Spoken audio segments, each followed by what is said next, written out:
Do you need this, Mrs. Kemp? Hello everybody, this is Mad Matt. Why is my mouth not moving? Because this effect takes too damn long in post. You're watching Movie Mattness. Having devoted a considerable amount of time to one of my favorite Fellini films, I think I'm ready to slum a bit on the opposite end of the spectrum. Allow me to introduce you to a film that in terms of aesthetics and story has very few redeeming qualities. A film that at this writing has less than 3 out of 10 stars on IMDb, and a freshness score of 8% on Rotten Tomatoes. It has been panned almost universally by critics and ranked as one of the worst movies of all time, with its young star earning a Golden Razzie as Worst Newcomer of the Year. Of course, I'm talking about the 1991 soft pedal rap vehicle Cool as Ice, starring then 19-year-old Vanilla Ice. Now before we enter the laughing house and lock the doors for the night, it wouldn't be a Movie Mattness review without a little backstory. In 1985, a 16-year-old street dancer and aspiring rapper named Robert Van Winkle, aka Vanilla Ice, was already opening for some of the biggest hip-hop artists of all time.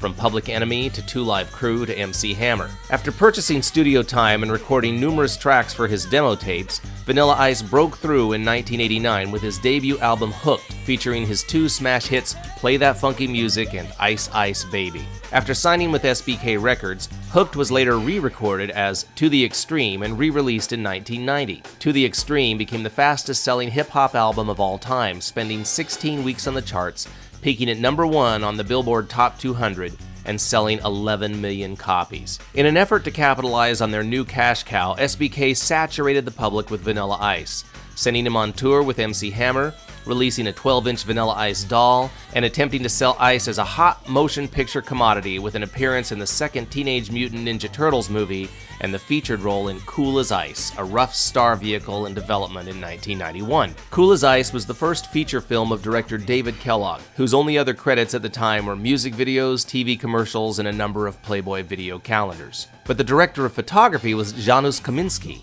the brilliant eye who would go on to serve as Steven Spielberg's go-to DP for such masterpieces as Schindler's List and Saving Private Ryan. So what you have is a beautifully photographed concatenation of flashy, colorful set pieces. In essence, a 91-minute commercial for the product known as Vanilla Ice, lovingly shot by the man who gave us The Girl in the Red Coat and The Invasion of Normandy.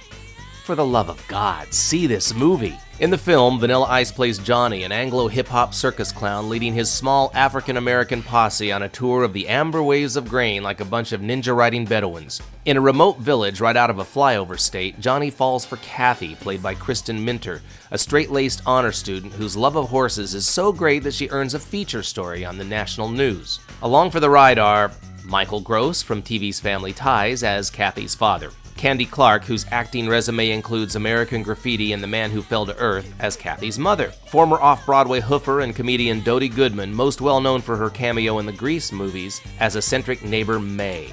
And Sidney Lassick, aka Mr. Cheswick from One Flew Over the Cuckoo's Nest, as May's husband Roscoe. You want to heap weirdness on top of weirdness? The part of Kathy was originally offered to future Academy Award winner Gwyneth Paltrow, but her father would not allow her to take the part because of the script's sexual content. For the love of God, see this movie. Speaking of script, the film's sole writing credit goes to David Sten, a television writer whose credits at the time included Hill Street Blues, 21 Jump Street, and Beverly Hills 90210. Cool as Ice bears only a passing resemblance to those shows, and does not seem to have sprung from the same brilliant mind who would later go on to direct the haunting documentary Girl 27. According to a recent interview with Vanilla Ice himself, there really wasn't a formal script, and many scenes were improvised based on the Ice Ice Baby persona he brought to the shoot.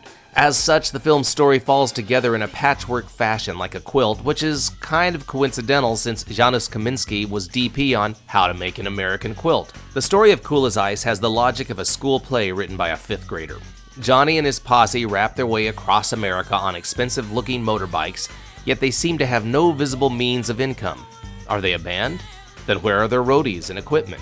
They arrive in a white picket fence small town inspiring slack-jawed stares from the locals. But in the middle of the community is the home of Roscoe and May, a wacky shack funhouse right out of Salvador Dali's dream sequence in Alfred Hitchcock's Spellbound. Johnny first sees Kathy on her horse and initiates a meet-cute by terrifying the horse with his motorbike so that it bucks Kathy off. A dangerous and potentially fatal come-on if there ever was one.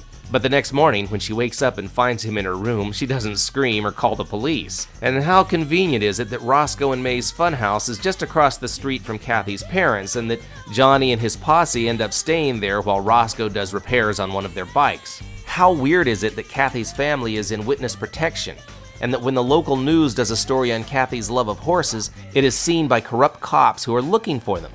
Either these corrupt cops live in the same small town, which doesn't make sense, or Kathy's news story is broadcast nationally, which really doesn't make sense. How twisted is it that Kathy is a prudish honor student and a virgin, but when Vanilla Ice performs at a local hangout and invites her onto the dance floor, it turns into the erotica dance number from All That Jazz. The list of weirdness goes on, sucking the viewer deeper and deeper into the insanity that is Cool as Ice.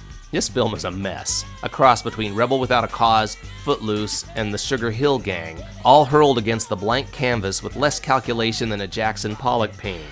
So why do I love it? Well, I admit, in the early 1990s, when the first incarnation of Vanilla Ice was at its zenith, I hated the guy.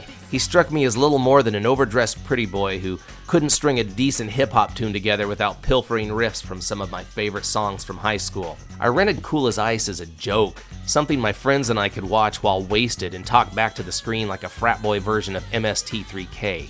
But then something crazy happened while viewing this magnum opus. Vanilla Ice grew on me. Sure, the film is silly and ignorant, but despite Ice's hip-hop posturing and bon mots worthy of Roger Moore as James Bond, the guy plays it as straight as he can and pours his heart into the role. Vanilla Ice has a decent screen presence, and his lack of real chemistry with anyone else in the cast is a testament to how outside the box his persona really is. Sure, the guy looks like a refugee from Fellini Satyricon. That's probably why he's able to get away with some of the creepy things Johnny does, like stalk Kathy, steal her organizer, and break into her house to watch her sleep. Remake this movie with another white rapper, Eminem, and it would turn into a horror movie. Vanilla Ice almost seems oblivious to the stupidity of the film he is in, but on further review he is clearly self-aware and perhaps even embracing the outrageousness. Like his character Johnny, he truly does not care what you think, and that makes him all the more appealing. Plus, the 3 tracks he performs live in the film, Cool as Ice, The People's Choice, and Get With It, have more energy and passion than anything off of his chart-topping album To the Extreme. This might sound crazy coming from a guy who just reviewed 8.5, but Mad Matt says check out Cool as Ice. Sure, it's a bad movie, and that's kind of the point. It's not just awful, it's gloriously awful, and in between the multitudinous moments where you roll your eyes and snort in disbelief, you might just find yourself entertained. Again, I say check it out. See this movie.